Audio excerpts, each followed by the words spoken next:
So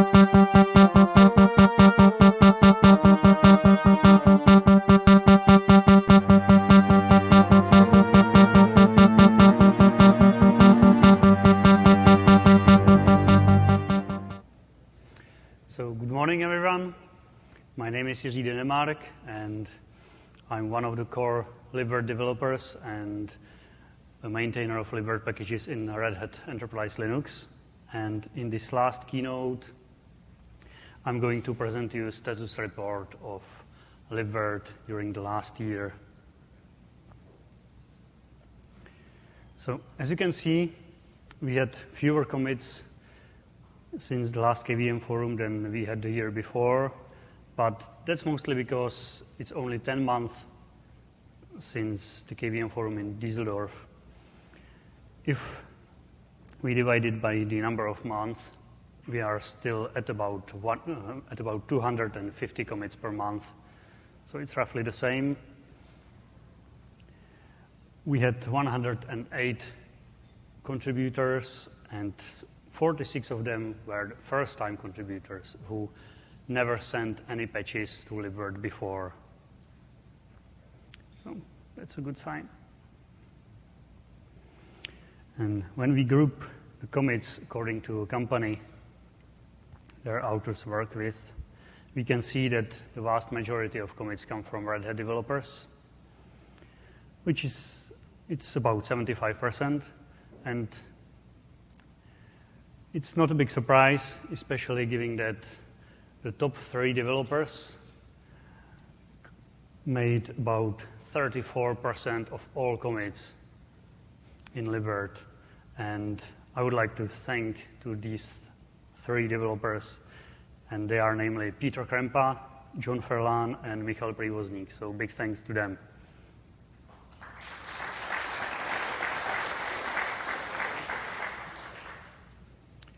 And we also had quite a lot of contributions from individuals who don't really work for any company. They made about 7% of all commits. And then the other big contributors were SUSE and Virtuoso developers. Virtuoso actually is a bit jumper in this field. The year before, they made about, I think, 17 commits or something like that. And this year, it's 10 times more. So the Virtuoso driver got some really good traction. So let's look at the most active areas in Libvirt during the last year. Naturally, most of the changes touched the shared code infrastructure, such as utility functions and storage drivers, security drivers, and other stuff. And among the hypervisor drivers, the most active one was QEMU, which is also one of the reasons why Libvirt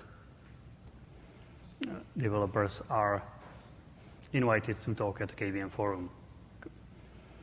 So the second most active hypervisor was the VZ driver, which is done mostly by Virtuoso developers. And if the name doesn't sound familiar to you, it was called Parallels the year before. So they changed the name of the driver, but otherwise it's not really visible to the users. And yeah, the QEMU driver got about 50% of all changes.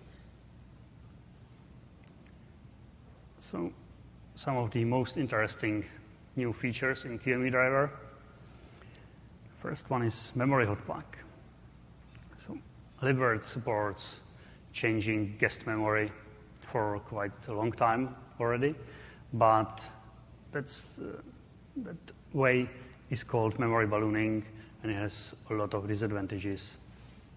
First, the domain starts with the full memory, and then we can ask the domain or the guest operating system to return some memory back. So you can't really start a lot of big domains at the same time if you are going to overcommit memory, because they will just don't fit there. You need to start one, wait until it returns some memory, and then you need to start another one, and so forth. On the other hand, memory hotplug works like in real hardware. You basically define a domain, you tell it that it has several free memory slots and how much memory in total can be put in these memory slots. And then you start the domain with some minimum amount of memory.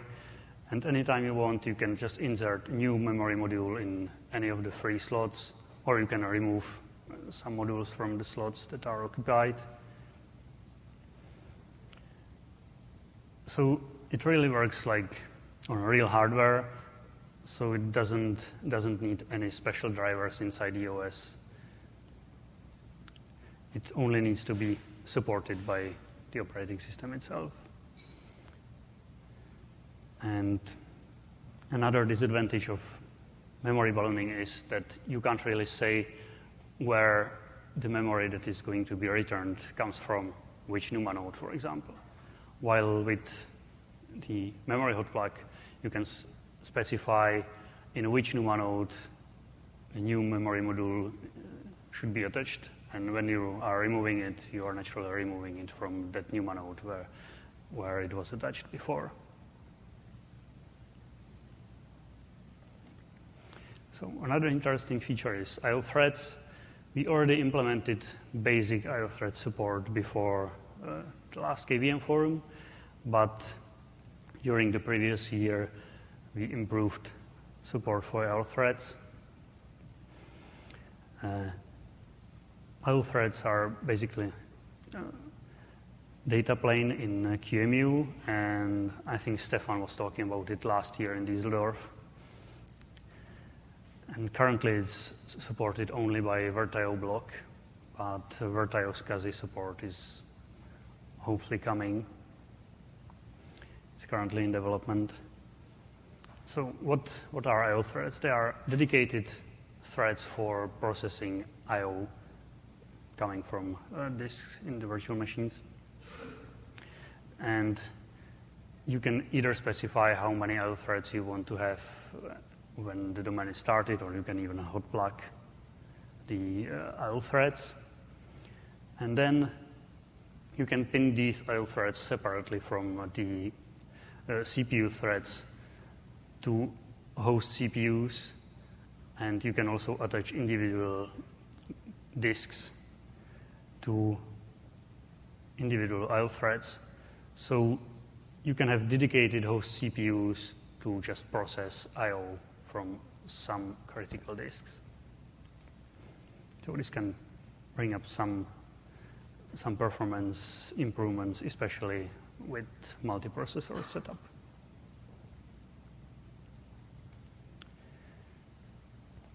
So the last big new feature I'm going to talk about are migration events.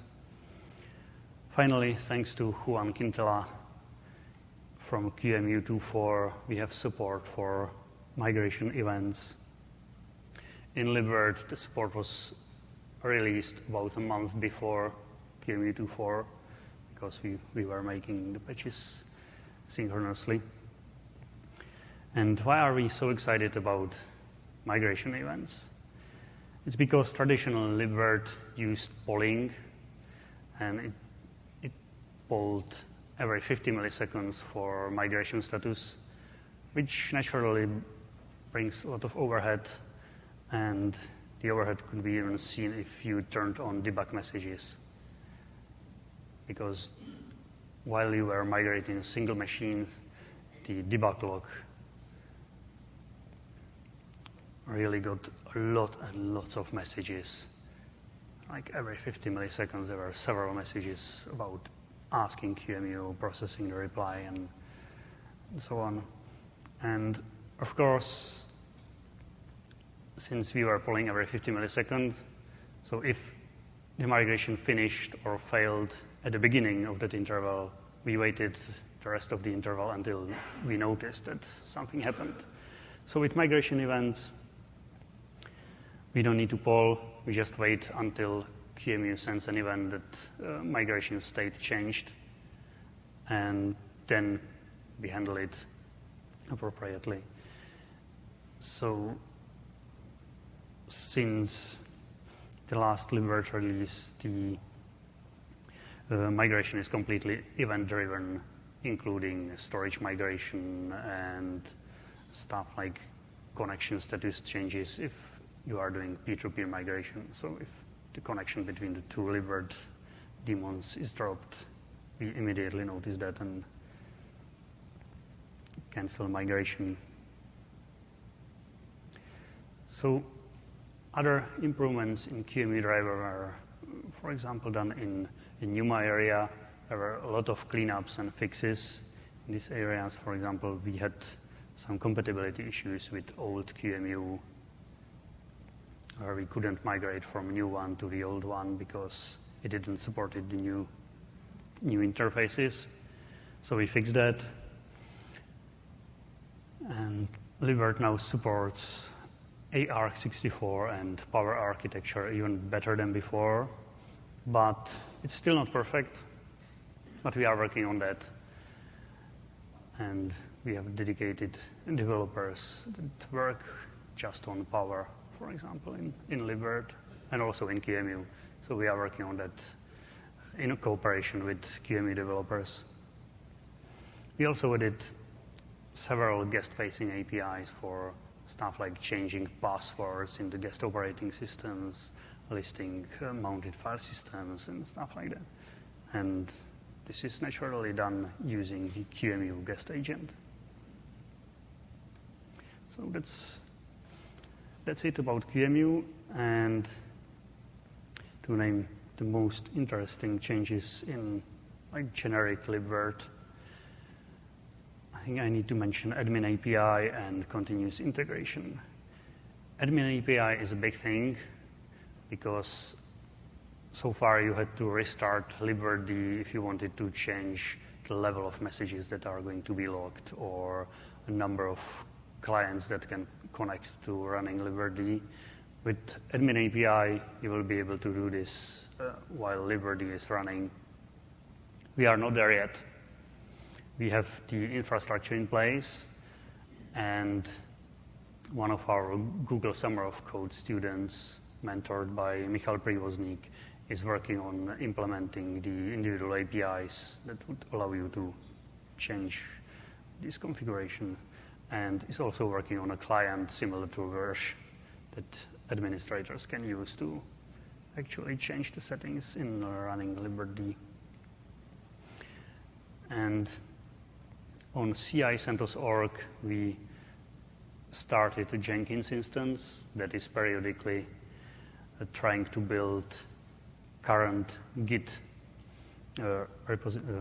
snapshot of Libvirt, and we are going to integrate it with Avocado, so we don't only, in addition to checking if Libvirt actually builds, we will also check that it works, which is the important thing. So, thank you for your attention and enjoy the last day of KVM Forum here in Seattle. Thank you.